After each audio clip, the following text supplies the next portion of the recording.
여러분 안녕하십니까? 부동산 학교는 한동균입니다.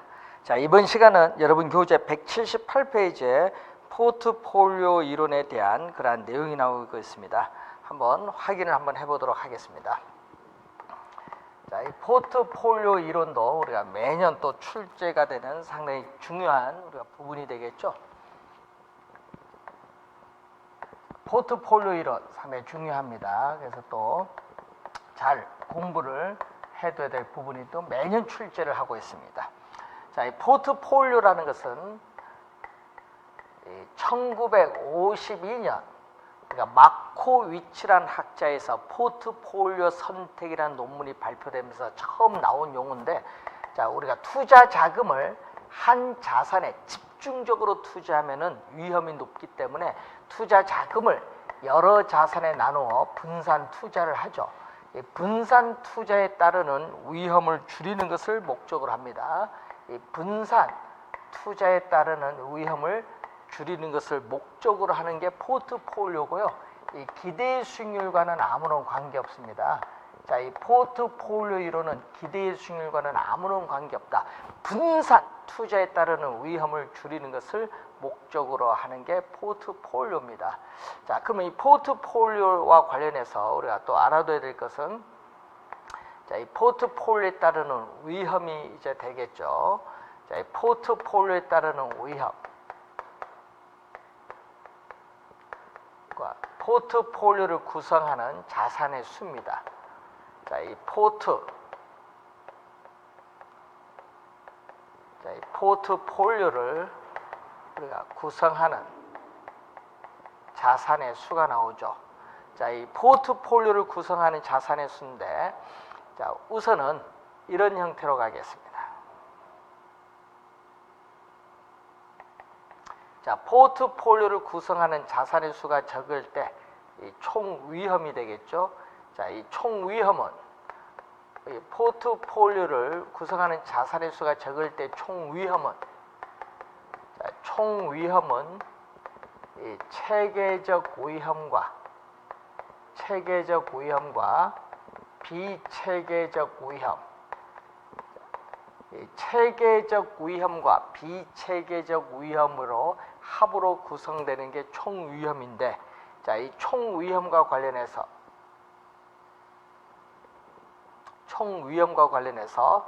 자, 이 체계적 위험, 비체계적 위험과 관련해서 우선은 요 위험이죠. 자, 이 파란색으로 우리가 요 부분이 바로 이 비체계적 위험이라고 해.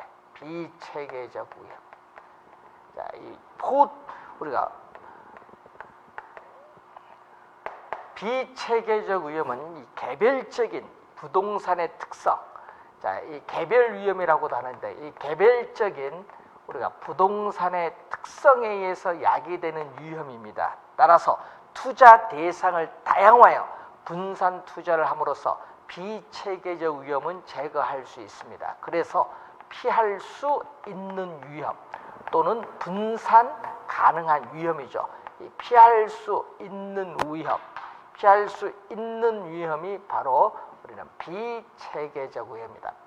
비가 오면 비를 피할 수 있다, 이런 얘기죠. 우산을 쓰면은 비가 오면 우산을 쓰면 비를 피할 수 있다. 하여튼 비체계적 위험은 피할 수 있는 위험이라는 것을 염두에 두시고, 자, 그리고 요 밑에 있는 이 위험은 바로 어떤 위험이냐? 체계적 위험을 의미하겠죠. 체계적 위험. 자, 이 체계적 위험은 시장의 힘에 의해서 야기되는 위험이기 때문에 시장 위험이라고도 하죠. 자, 인플레이션이 발생을 하거나 부동산 경기가 침체하거나 금리가 인상되면은 시장에 존재하고 있는 모든 부동산에 다 영향을 미치고 있기 때문에 피할 수 없죠. 피할 수 없는 위험입니다. 자, 체계적 위험은 피할 수 없는 위험. 비체계적 위험은 피할 수 있는 위험. 체계적 위험은 피할 수 없는 위험이다. 이렇게 보시면 되겠습니다. 자, 이때 포트폴리오를 구성하는 자산의 수가 많을수록 이 비체계적 위험은 점점 이렇게 줄어들죠. 그러다가 어느 점? 이 점이죠. 이 정도까지 가면은 비체계적 위험은 완전히 제거되고 뭐만 남아있어요? 이렇게 체계적 위험만 남아있죠. 그래서 이 체계적 위험은 포트폴리오를 구성하여도 제거할 수가 없습니다. 그 대신 이 비체계적 위험은 포트폴리오를 구성하는 자산의 구성 비율을 조정하면은 0까지 줄일 수 있다라는 그러한 내용이죠. 자, 이 내용도 시험에 많이 출제되는 용어이기 때문에 잘 기억을 해두시고, 자, 그다음에 이제 포트폴리오 효과 관련해서 179페이지의 밑에 한 5번째 보시면은 이 포트폴리오를 구성하는 자산의 수가 많으면 많을수록 통계적으로 불필요한 위험인 비체계적 위험은 제거됩니다. 자, 그리고 포트폴리오를 구성하는 자산의 수가 많을수록 우리가 위험은 점점 줄어들기 때문에 포트폴리오 효과는 커진다, 이런 얘기죠. 포트폴리오 효과를 다른 말로 위험 분산 효과라고 합니다. 그래서 포트폴리오를 구성함으로써 위험이 점점 줄어드는 효과를 의미하는 개념이다, 이렇게 보시면 되겠고, 자, 여러분 교재에 180페이지 보시면은 상관계수란 용어가 나오죠. 자, 이 상관계수는 우리가 포트폴리오를 구성하고 있는 두 자산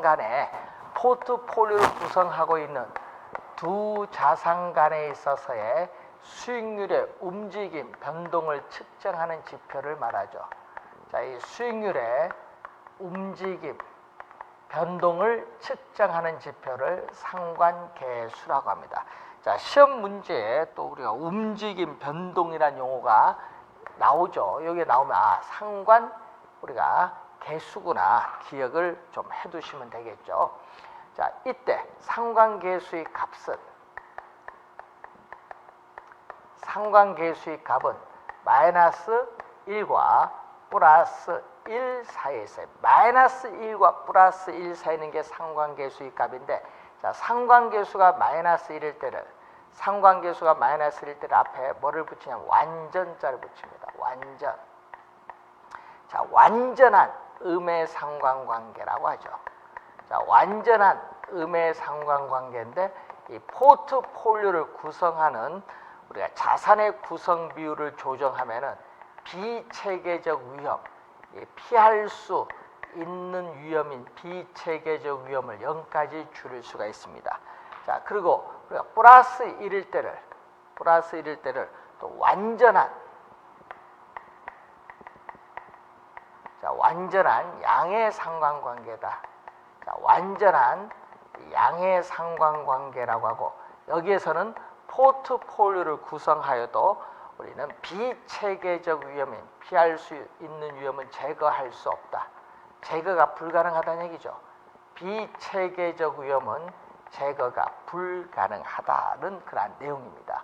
자, 이때 이 상관계수는 포트폴리오를 구성하는 우리가 두 자산 간의 수익률의 움직임을 나타내는데, 이 수익률의 움직임이 반대로 변동하죠. 자, 이 수익률의 움직임이 반대로 변동한다. 자, 수익률의 움직임이 우리가 반대로 변동을 하면은, 자, 이 포트폴리오를 구성하는 두 자산 간의 수익률의 움직임이 우리가 반대로 변동하면은 상관계수의 값은 마이너스가 돼요. 마이너스. 그리고 또 우리가 수익률의 움직임이 같은 방향으로 변동한다. 자, 포트폴리오를 구성하는 두 자산 간의 수익률의 움직임이 우리가 같은 동일한 방향으로 변동한다. 같은 방향으로 변동을 하게 되면은 이때 상관계수의 값은 플러스가 돼요. 상관계수의 값은 플러스. 그래서 우리가 상관계수의 값이 뭘로 갈수록 마이너스 1로 가까이 가면 갈수록 비체계적 위험은 점점 줄어들기 때문에 포트폴리오 효과는 크죠. 포트폴리오 효과, 위험 분산 효과는 크고, 반대로 플러스 1로 가면 갈수록 포트폴리오 위험 분산 효과는 점점 작아진다는 얘기죠. 점점 작아진다. 자, 이 내용을 우선 여러분이 잘 이해를 해 주셔야 돼요. 그래서 포트폴리오를 구성하는 두 자산 간의 수익률의 움직임이 반대로 변동하는 부동산의 분산 투자하는 것이 좋죠. 왜? 상관계 수익값이 마이너스니까 포트폴리오 효과는 크기 때문에 그렇습니다. 자, 관련 기억을 해 두시고요. 자, 여러분이 포트폴리오 기대 수익률이 나오죠. 자, 포트폴리오 기대 수익률은 포트폴리오를 구성하고 있는 각 개별 자산의 기대 수익률과 우리가 상대적, 이 개별 자산에 대한 상대적 투자 비중에 의해서 결정되고 총 투자 금액의 크기와는 아무런 관계가 없다. 그 내용을 우선 기억을 해 두셔야 되는데, 그래서 예제 문제를 하나 또 우리가 풀어보도록 하겠습니다. 자, 예제 문제 또 시험에 자주 출제가 되는 부분이죠. 자, 11번 문제 한번 봅니다. 여러분 180페이지. A, B, C 세 개의 부동산 자산으로 이루어진 포트폴리오가 있다. 이 포트폴리오의 자산 비중 및 경제 상황별 예상 수익률 분포가 다음 표와 같을 때 전체 포트폴리오의 기대 수익률은 얼마냐? 다만 호황과 불황의 확률은 각각 50%가 된다. 이런 얘기죠. 자, 그럼 경제 상황별 예상 수익률을 보는데 A 부동산이죠. 자, A 부동산일 경우에 기대 수익률은 얼마냐? 자, A 부동산에 있어서의 기대 수익률은 우선은 호황일 때 몇 프로? 6%. 자, 호황일 때 예상되는 수익률 6%고요. 그리고 불황일 때는 4%가 되겠죠. 불황일 때는 4%. 자, 호황일 때, 불황일 때 문제는 호황과 불황일 확률은 각각 50%가 되죠. 50%, 0.5, 0.5죠. 자, 그럼 이게 3%, 2%니까 3%, 2%니까 5%가 되죠. A 부동산의 기대 수익률은 5%입니다. 자, 그럼 B 부동산에 있어서의 기대 수익률은 얼마냐? 자, B 부동산의 기대 수익률은 호황일 때 8%, 불황일 때 우리가 4%가 되겠죠. 또 호황일 확률 50%, 불황일 확률 50%니까 자, 4%, 2% 더해줬더니 6%가 됩니다. 자, 그러면 C 부동산일 경우에 기대 수익률은 얼마냐? 자, C 부동산일 경우에 기대 수익률 호황일 때 우리가 10%, 불황일 때 우리가 2%가 나오죠. 자, 이때 또 호황일 확률 50%, 불황일 확률 50% 해주니까 5%, 1%니까 또 6%가 되겠죠. 이렇게 포트폴리오를 구성하는 개별 자산의 기대 수익률을 구했는데, 그러면 전체 포트폴리오의 기대 수익률은 얼마냐? 자, 전체 우리가 포트폴리오에 있어서의 기대 수익률을 구할 때는 이 포트폴리오를 구성하고 있는 개별 자산의 기대 수익률, 자, A는 5%, B는 6%, 또 C도 6%죠. 이렇게 포트폴리오를 구성하는 개별 자산의 기대 수익률을 가중치로 우리가 하는데, 이 상대적 투자 비중인 가중치가 그 포트폴리오 비중이 나오죠. A 부동산 몇 프로? 20%, 0.2. B 부동산 30%, 0.3. C 부동산 50%, 0.5죠. 자, 이렇게 이제 구했습니다. 자, 그러면은 5%에 0.2를 곱해주면 얼마죠? 1%가 되겠죠. 그리고 여기는 1.8%고 여기는 3%가 되겠죠. 그래서 다 더해주니까 5.8%. 전체 포트폴리오의 기대 수익률은 5.8%죠. 자, 전체 포트폴리오의 기대 수익률은 이 포트폴리오를 구성하는 개별 자산의 기대 수익률을 상대적 투자 비중, 즉 포트폴리오 비중 가중치를 곱해서 더해주면은 전체 포트폴리오의 기대 수익률을 구할 수 있다라는 그런 내용이죠. 자, 이렇게 표를 이용한 기대 수익률을 구하는 문제 우리가 자주 또 출제되는 범위이니까 잘 기억해 두시기 바라고요. 자, 181페이지에 최적 포트폴리오의 선택과 관련해서 우리가 또 내용이 나오죠. 자, 위험과 이 기대 수익률 평면이죠. 위험과 기대 수익률 평면에서 자, 이렇게 가는 게 바로 우리는 효율적 프론티어죠. 효율적 우리가 프론티어 또는 효율적 전선이라고 번역을 하는데, 자, 요 밑에가 선택 가능한 영역, 위에는 선택 불가능한 영역이죠. 자, R2라는 주어진 동일한 위험에서 이렇게 무수히 많은 포트폴리오를 선택할 수 있는데, 어떻게 돼? 주어진 동일한 위험에서 이 최고의 기대 수익률을 나타내는 이 포트폴리오를 우리는 효율적 포트폴리오죠. 자, 효율적 포트폴리오. 주어진 동일한 위험에서 우리는 최고의 기대 수익률을 나타내는 포트폴리오. 자, 이 점을 우리가 A점이라고 하고 이 점을 B점이라고 하면 평균 분산 지배의 원리에서 위험이 동일할 때는 기대 수익률이 낮은 B보다 기대 수익이 높은 A를 선택을 하겠죠. 자, 여긴 또 위에는 선택이 불가능한 거고 여기도 선택이 불가능한 거죠. 이렇게 기대 수익률이 동일할 때는 위험이 높은 C보다 위험이 낮은 A를 선택합니다. 이 A가 결국 평균 분산의 지배의 원리를 만족시키는 포트폴리오, 이것을 효율적 포트폴리오인데, 이 효율적 포트폴리오를 연결한 곡선을 효율적 프론티어라고 하죠. 자, 그러면 이 효율적 프론티어, 효율적 전선은 우상향하는데, 우상향하는 이유가 뭘까? 이유. 자, 여러분, 주어진 동일한 위험에서 우리가 최고의 기대 수익률을 나타내는 포트폴리오, 이것보다 더 높은 기대 수익률을 얻기 위해서는 투자자는 위험을 더 감수를 해야만 합니다. 그렇기 때문에 우리는 효율적 프론티어는 우상향할 수밖에 없다. 자, 얘기고, 또 투자자의 위험에 대한 태도를 나타내는, 이게 바로 무차별 곡선이죠.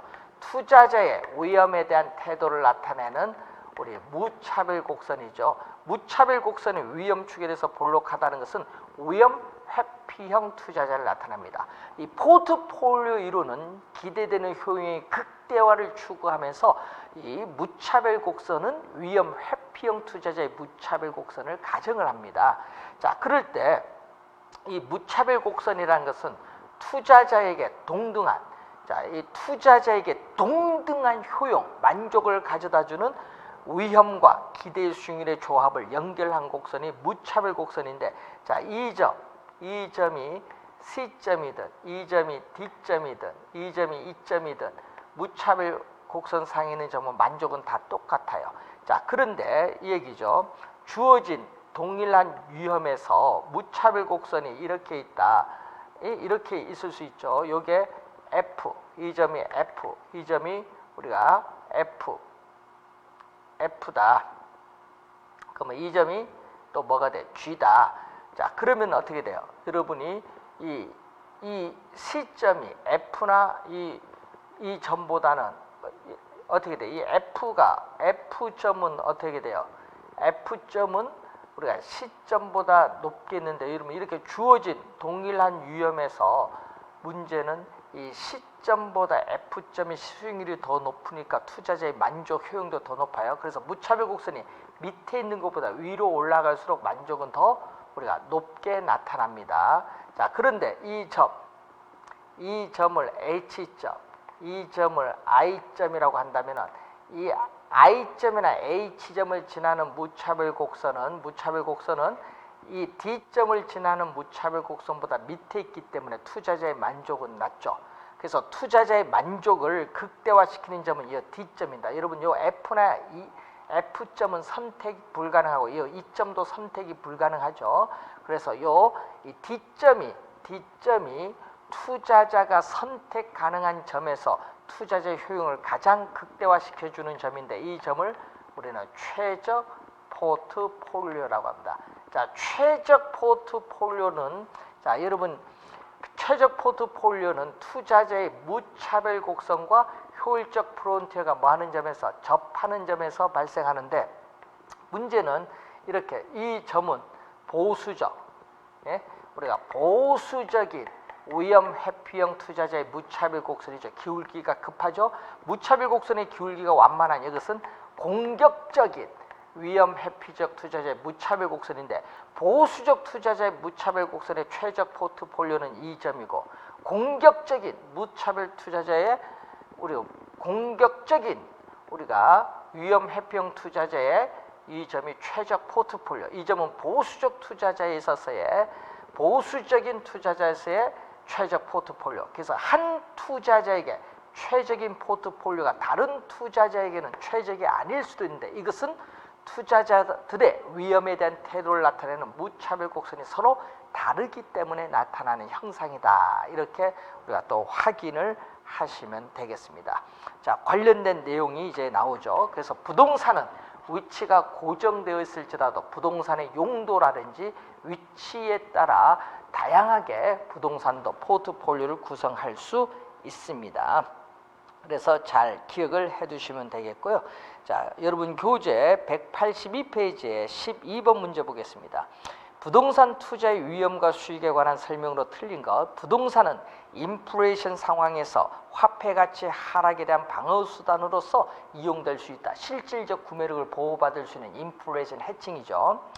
자, 지역별 또는 용도별로 다양하게 포트폴리오를 구성하면 피할 수 있다. 피할 수 있는 위험은 체계적 위험이 아니라 비체계적 위험이죠. 따라서 2번 질문 정답이 되겠고, 3번 위험 조정 할인율은 장래에 기대되는 수익을 현재의 가치로 환원할 때 위험에 따라 조정된 할인율을 얘기했죠. 자, 이때 위험 조정 할인율로서 우리는 요구 수익률을 사용하죠. 자, 투자자의 요구 수익률은 체계적 위험이 증대됨에 따라 상승을 합니다. 체계적 위험이라는 걸 주의해야 돼. 비체계적 위험이 아니라 피할 수 없는 체계적 위험이 상승함에 따라 상승합니다. 자, 효율적 프론티어는 동일한 위험에서 최고의 수익률을 나타내는 포트폴리오를 연결한 곡선을 얘기하겠죠. 5번은 효율적 프론티어의 개념이 나오고 있습니다. 잘 확인을 해 두셔야 되겠고, 자, 13번 포트폴리오 이론에 따르는 부동산 투자의 포트폴리오 분석에 관한 설명으로 옳은 것은 인플레이션, 경기 변동 등의 체계적 위험은 분산 투자를 통해서 제거가 가능하다. 자, 체계적 위험은 포트폴리오를 구성하여도 제거할 수 없다. 그래서 1번 틀렸고, 2번 투자 자산 간의 상관계수가 1보다 작을 경우에는 포트폴리오 구성을 통한 위험 절감 효과가 나타나지 않는다. 여러분 나타나죠? 이 1만 비체계적 위험이 제거가 불가능하고 1보다 작으면 포트폴리오 효과는 있어요. 맞나 적냐, 포트폴리오 효과 크다 작다 그 차이가 있지만 위험 절감 분산 효과가 나타납니다. 틀린 질문. 두 개의 투자 자산의 수익률이 서로 다른 방향으로 움직인다. 이런 서로 다른 방향으로 움직인다. 수익률이 움직임이 서로 다른 방향으로 움직이면 상관계수의 값은 마이너스입니다. 플러스의 값이 아니라 마이너스의 값을 가짐으로 위험 분산 효과는 커집니다. 작아지는 것이 아니라. 3번 틀렸고, 효율적 프론티어와 투자자의 무차별 곡선이 접하는 지점에서 우리는 최적 포트폴리오가 달성된다. 최적 포트폴리오의 달성되는 내용이 나와 있죠. 4번 정답. 5번 포트폴리오에 편입되는 투자의 자산의 수를 늘림으로써 체계적 위험이 아니라 비체계적 위험을 줄여나갈 수 있으며 그 결과로 총 위험은 줄어들죠. 5번의 체계적 위험이 아니라 비체계적 위험입니다. 그래서 틀린 지문이고 4번 정답이죠. 기본적 개념을 묻는 내용입니다. 자, 여러분 교재 183페이지에 우리가 나오죠. 부동산을 우리가 취득을 하죠. 자, 부동산을 우리가 자금을 투입을 해서 취득을 했을 때 이 보유 기간 동안에 부동산을 운영을 하겠죠. 이 부동산 운영, 이 영업에 따르는 현금 흐름 또는 현금 수지라고 하는데, 현금 흐름, 현금 수지를 계산을 해야 되고 일정한 기간이 지나면 처분을 하는데, 이 처분, 이 매각에 따르는 현금 흐름을 우리가 계산을 해야 됩니다. 자, 이때 이 처분 시에 매각의 현금 흐름을 계산할 때 이 처분한다고 우리가 예상되는 매도 가격이죠. 이 매도 가격에서 우리가 매도 경비를 빼주죠. 매도 경비, 중개 우리가 보수라든지 이 법적 수속에 따르는 비용을 빼줍니다. 그러면은 순 매도액이 나오고, 이 순 매도액에서 중도에 처분했을 때 미상환된 원금은 다 갚아야겠죠. 미상환 저당 잔금, 미상환 저당 잔금은 미상환된 원금인데, 미상환된 원금은 이 대출금에서 우리가 중도 상환 시에 잔금 비율을 곱해주면은 이렇게 나타날 수 있죠. 자, 그러면 빼주면은 세전, 우리가 세전 지분 복귀액, 세금을 납부하기 전 투자자에게 돌아가는 몫이 나오죠. 이것을 세전, 우리가 매각에 따르는 현금 흐름이 나오죠. 자, 여기서 또 뭐를 빼죠? 우리는 부동산 가격 상승에 따른 이득이 자본이득인데, 자본이득에 따른 세금, 우리나라에서는 양도소득세인데, 양도소득세를 빼주면은 우리가 세후, 우리가 지분복귀액, 세후 매각에 따르는 현금 흐름을 구할 수 있다 얘기죠. 자, 이 처분시에 있어서의 그 내용이고, 자, 그럼 부동산 보유기간 또는 운영시에는 어떻게 되느냐? 자, 우리가 단위당 우리가 예상되는 연간 임대료 계산을 할 때는 항상 우리는 연간 계산합니다. 연간. 단위당 예상되는 연간 임대료에다가 임대 단위수를 곱해주면은 우리가 임대 단위수 100% 완전히 임대되었을 때 얻을 수 있는 최대한의 임대료 수입을 가능 조소득 또는 가능 총소득이죠. 우리가 PGI인데 최대한의 임대료 수입을 얘기합니다. 가능 조소득, 가능 총소득에서 뭐를 빼죠? 100% 완전히 임대되기 없죠. 우리나라는 평균 공실률이 약 5%라고 인정하고 있죠. 이 공실 및 불량부채. 자, 불량부채는 임차인이 임대인에게 임대료를 지불하지 못하는 경우죠. 불량부채는 회수 불가능한 임대료 수입을 얘기합니다. 회수 불가능한 임대료 수입. 자, 여기에다가 기타 소득은 영업 외, 부동산 영업 외에 있어서의 수입이죠.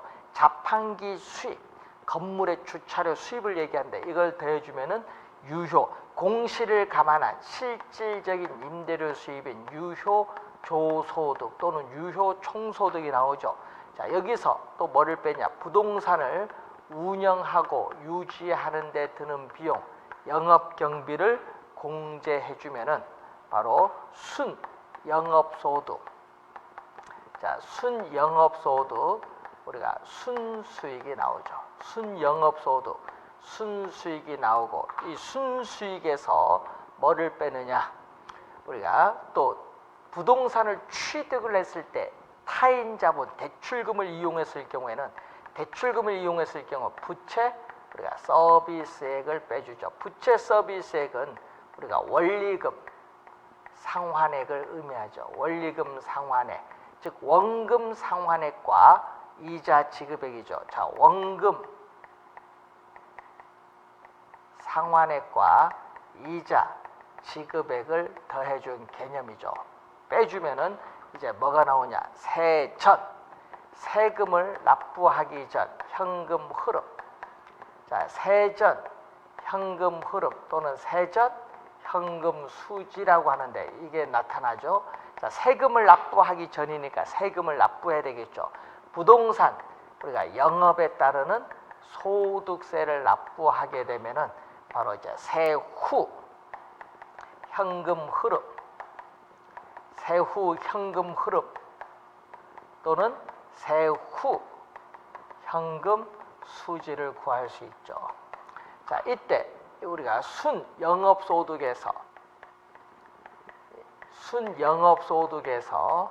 우리가 뭐 엘리베이터 교체 비용 같이 우리가 어떻게 돼요? 일정 기간이 지나면은 우리가 교체를 하기 위한 비용을 적립을 해야 되는 대체 충당금은 세금 공제의 대상이 되지 않기 때문에, 플러스는 세금 공제의 대상이 되지 않는 거.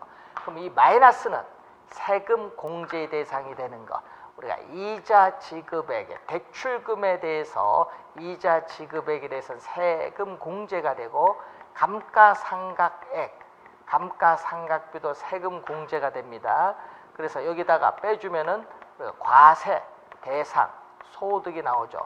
이 과세 대상 소득에 영업 소득세율을 곱해주면은 영업 소득세를 우리가 구할 수 있죠. 이 영업소득세를 여기에 대입시켜주면은 우리가 세후 현금흐름 공제주면 구할 수 있습니다. 자, 이 내용이 시험에 많이 출제되는데 잘 기억을 해 두셔야 됩니다.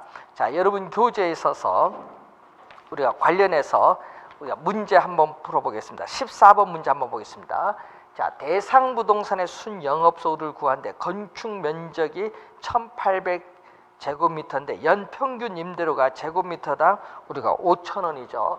자, 제곱미터당 5,000원이 나와 있어요. 제곱미터당 5,000원인데 문제는 임대 단위수가 얼마다? 1,800제곱미터가 나오죠. 1,800인데 문제는 유효 임대 면적 비율이 얼마다? 80%. 연면적 대비 80%, 0.8이죠. 자, 이걸 곱해주면은 우리가 곱해주면 요거 없어지죠. 그래서 계산해주면은 720만 원이 나오죠. 자, 가능 총소득 1,800제곱미터를 어떻게 돼요? 곱하기 유효 임대 면적 곱해주고 이게 100% 완전히 임대됐을 때 얻을 수 있는 최대의 임대료 수입이 720만 원이 나오는데, 자, 공실이 얼마죠? 평균 공실률이 10%. 자, 10%죠. 720만 원에 10%를 곱해주죠. 10%, 0.1. 10%를 곱해줬더니 772만 원이 되겠죠.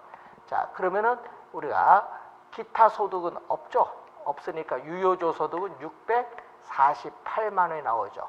자, 영업경비율은 유효조소득 기준 몇 프로? 50%. 자, 그럼 648만 원 유효조소득 기준 영업경비 비율이 50%니까 영업경비는 얼마 나오죠? 324만 원이 나오죠. 그래서 648만 원에서 324만 원을 빼주니까 324만 원이 우리 구하고자 하는 순영업 소득이 되겠습니다. 따라서 정답은 2번 지문이 정답이 되겠죠. 자, 그리고 우리가 5번 문제 봅니다. 다음 임대주택 사업의 세후 현금 수지는 얼마냐? 자, 순영업 소득이 얼마 나왔죠? 순영업소득이 1억 4천만 원이 나왔죠. 자, 순영업소득이 1억 4천만 원이 나와 있는데, 자, 재산세는 영업경비에 들어가죠. 여러분, 이 영업경비는 이 재산세라든지 우리 소멸성 보험료에는 화재 보험료, 유지비, 관리비, 수선비, 관리인에 대한 봉급은 들어가지만 뭐는 안 들어가죠?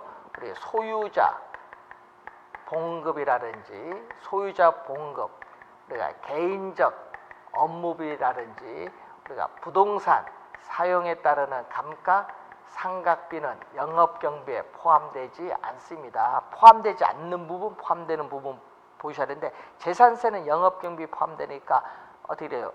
우리는 어디 밑에 계산에 관계없죠.